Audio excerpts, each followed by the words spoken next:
At Thanksgiving dinner, my brother looked at me and said, "Now," just like we planned. The dining room was packed that evening with relatives I had not seen in years. The smell of roasted turkey mixing with cranberry sauce and warm rolls fresh from the oven.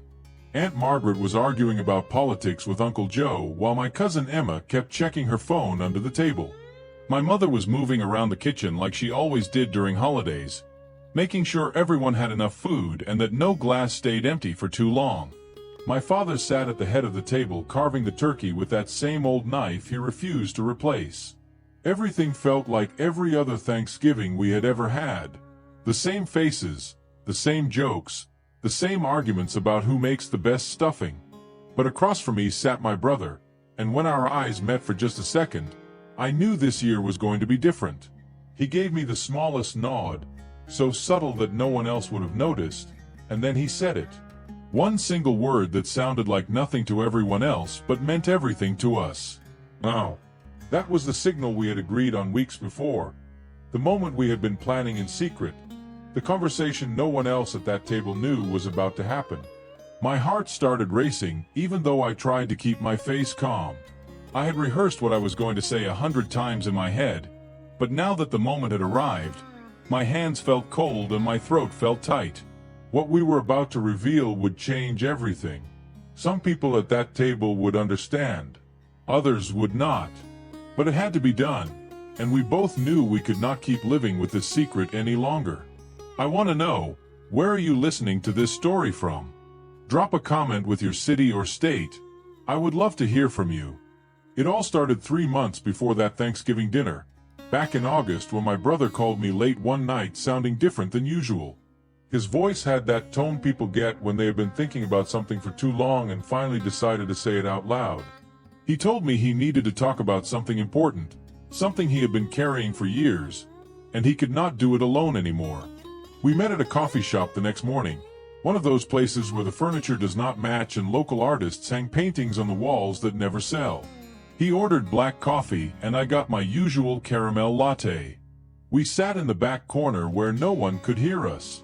That was when he told me the truth about what had been happening in his life, the struggles he had been facing, the identity he had been hiding, and the fear that had kept him silent for so long.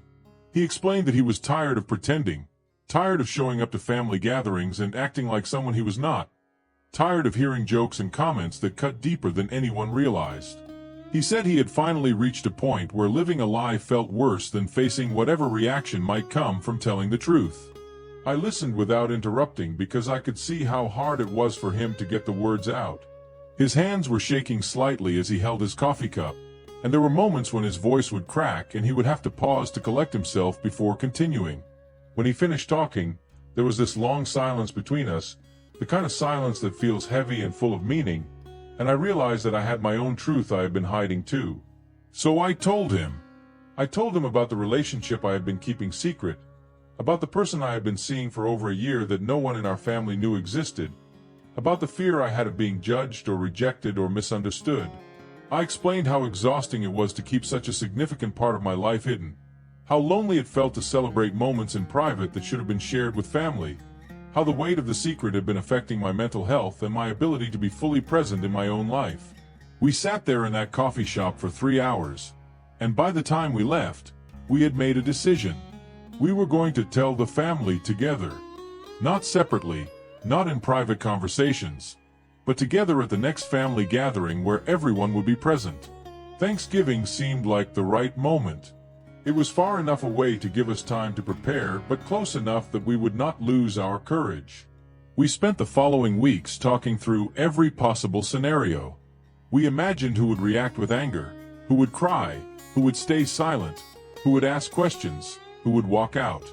We practiced what we would say and how we would say it. We wrote down bullet points and rehearsed them until the words felt natural. We agreed on a signal so that we would both know when the moment had come, a single word that would mean it was time to stop pretending and start being honest. That word was now. The plan was simple. During dinner, when everyone was together and the conversation was flowing, one of us would say the word, and then we would both stand up and make the announcement. No backing out, no changing our minds, no more delays. We knew it was risky. Our family had always been traditional in many ways. There were certain topics that people just did not talk about, certain expectations that everyone was supposed to follow, certain beliefs that had been passed down through generations. Our parents had raised us with clear ideas about how life should look, what success meant, what family meant, and what was acceptable to discuss and what was not. But we also knew that living in fear of their reaction was not living at all. So we committed to the plan, and as Thanksgiving approached, the weight of what we were about to do felt heavier with each passing day. I barely slept the night before. I kept running through everything in my mind, imagining all the different ways it could go, wondering if we were making a mistake, questioning whether it was worth the risk. I thought about the possibility of losing relationships, of creating division in the family, of causing pain to people we loved. But every time doubt crept in, I remembered that conversation in the coffee shop and the promise we had made to each other. We were going to do this together, no matter what happened next. The morning of Thanksgiving arrived cold and gray. Typical November weather with clouds covering the sky and a chill in the air that made you want to stay inside. I helped my mother prepare the food, chopping vegetables and setting the table while she gave instructions about where everything should go. She seemed happier than usual, excited to have the whole family together, completely unaware that by the end of the night everything might be different.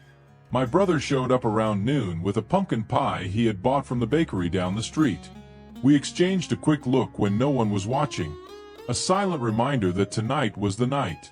As the afternoon went on, more family members arrived. Grandparents, aunts, uncles, cousins, everyone gathering in the house that suddenly felt smaller with so many people inside. The noise level kept rising, voices overlapping, children running around, football playing on the television in the living room. I tried to act normal, tried to join in the conversations and laugh at the jokes, but my mind was somewhere else entirely. I kept watching the clock, knowing that soon we would all sit down for dinner, and when that happened, everything would change. Finally, my mother announced that the food was ready, and everyone moved toward the dining room. The table had been extended with extra leaves to fit everyone, covered with a white tablecloth and decorated with candles and small pumpkins.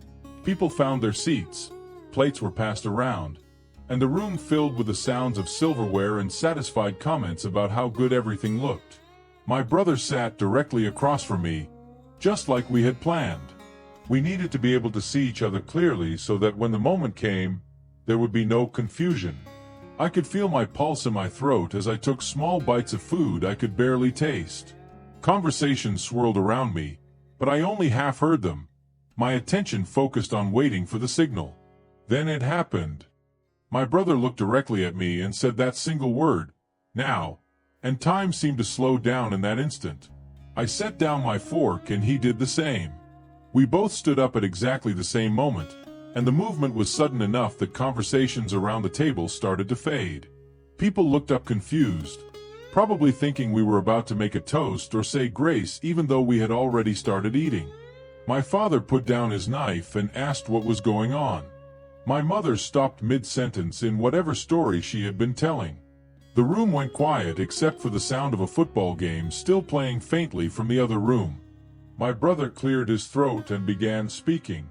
He told them that we had something important to share, something we had been holding back for too long, and that we needed everyone to listen without interrupting until we were finished. His voice was steady, but I could see his hands gripping the edge of the table. He explained his truth first, the words coming out exactly as we had practiced, clear and honest and without apology. He talked about his journey, about the struggle to understand himself, about the years spent trying to fit into expectations that never felt right, about the fear and isolation and the decision to finally live authentically. He spoke about the internal battles he had fought, the therapy sessions that had helped him understand who he truly was, the friends who had supported him when he felt most alone, and the hope that his family would eventually understand even if it took time. I watched faces around the table change as he spoke. Some people looked shocked, their forks frozen halfway to their mouths. Others looked confused as if trying to process information that did not match what they thought they knew, and a few looked down at their plates unable or unwilling to make eye contact. When he finished, there was a brief pause, and he looked at me with an expression that said it was my turn, that we were in this together just like we had promised. I took a deep breath and started talking. I told them about my relationship, about the person I had been hiding from them for over a year, about why I had felt the need to keep it secret, and about how much it had hurt to not be able to share that part of my life with my own family. I explained that every holiday, every birthday, every family gathering had felt incomplete because I was always pretending to be someone I was not, always dodging questions about my personal life, always feeling like I was living two separate existences that could never intersect. I described the exhaustion of maintaining that separation, the loneliness of celebrating important moments without the people who were supposed to matter most, and the growing resentment I had started to feel toward myself for not being brave enough to tell the truth sooner. I said that I loved them all, but I needed them to accept me as I actually was, not as who they wanted me to be or who they had assumed I was. I needed them to know the real me, even if that meant risking rejection, because living without their acceptance was painful, but living without my authenticity was unbearable. The silence that followed felt endless. Nobody spoke. Nobody moved. It was like the entire room had frozen in place, every person processing what they had just heard in their own way. Then my father stood up slowly, his face unreadable, and for a moment I thought he was going to yell or walk out or say something that would shatter whatever hope I had left. Instead, he walked over to my brother first, and then to me, and he hugged us both tightly. He said that he did not fully understand everything we had just shared, that this was new territory for him and he would need time to process it all, but that we were his children and nothing would ever change that fundamental fact. He said he was sorry if we had ever felt like we could not come to him, and that from this moment forward he wanted us to feel safe being honest. My mother started crying, not sad tears but overwhelmed tears mixed with relief and love, and she came over and put her arms around all three of us, creating this tight circle in the middle of the dining room while everyone else watched. She said she wished we had felt safe enough to tell them sooner, that she was sorry if anything she or my father had ever said or done had made us feel like we had to hide, and that she loved us unconditionally no matter what. Other reactions around the table were mixed. Some family members looked genuinely happy for us, offering immediate words of support and asking questions that showed they wanted to understand better and be part of our lives in a real way. Others stayed quiet, their expressions tight and uncomfortable, clearly struggling with what they had just heard and not sure how to respond. One uncle made a comment under his breath that was not supportive, something dismissive and hurtful, and my father immediately shut it down firmly, saying that this was not the time or place for judgment and that anyone who could not be respectful could leave. My cousin came over and hugged me tightly, whispering that she was proud of us for being brave enough to do this and that she had always suspected there was more to our stories than we were sharing. My grandmother, who I had been most worried about because of her generation and traditional beliefs, surprised everyone by reaching across the table to squeeze my hand and saying that family was family and love was love and nothing else mattered as much as that. The rest of the evening was strange and emotional and unlike any Thanksgiving we had ever had. Some people tried to return to normal conversation while others stayed quiet, lost in their own thoughts. A few relatives left earlier than they normally would have, offering polite excuses about long drives or early morning commitments, but clearly uncomfortable with everything that had been said. But many stayed, and as the night went on, I noticed something shifting in the room. People started asking us questions, real questions, not out of judgment but out of genuine curiosity and a desire to understand our experiences better. My brother talked more openly about his journey than I had ever heard him do before, sharing stories and feelings he had kept private for years. I shared details about my relationship that I had kept locked away for so long, and it felt incredible to finally speak freely about someone who meant so much to me. And slowly, carefully, bridges started forming where there had only been walls. By the time people started leaving, I felt completely exhausted but also lighter than I had felt in years, like I had been carrying a massive weight and had finally been able to set it down. My brother and I stood in the driveway watching cars pull away into the cold November night, and he turned to me and said that he was glad we did it, that no matter what happened next, this had been the right choice. I agreed completely. It had not been perfect. Not everyone had reacted the way we hoped. There would probably be difficult conversations ahead, relationships that would need time to heal, and family members who might never fully accept us.